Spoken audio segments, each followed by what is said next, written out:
তাহলে আমরা সবাই সরকারি চাকরি বাদ দিয়ে সাংবাদিক ভাইরা সাংবাদিকতা বাদ দিয়ে এই আলুর ব্যবসাতে নেমে পড়ি। মনে করেন এক্সাম্পল, আপনি 15,280 কেজি নিয়েছেন।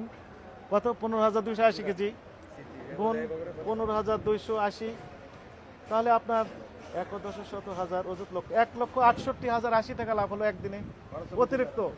এটা শ্যামবাজার থেকে শুধু যাত্রাবাড়ি 15,280 কেজি বিক্রি করে ওনার 1,68,080 টাকা হলো। আমরা কমিশন পাই, আমরা তো লাভ লসে নাই। আমি কি ভুল তথ্য দিলাম কিনা বলেন তো? ঠিক আছে, ঠিক আছে। আপনি ক্যালকুলেটর টিপেন, হুজুর আপনি টিপেন, আপনার কথা বিশ্বাসযোগ্য হবে। 56 টাকা আর 45 টাকা, তাহলে কত ডিফারেন্স? কত? 11 টাকা। 11 কত হয়? পড়েন। 1,68,080 টাকা ঠিক অতিরিক্ত লাভ করলেন এক রাতে।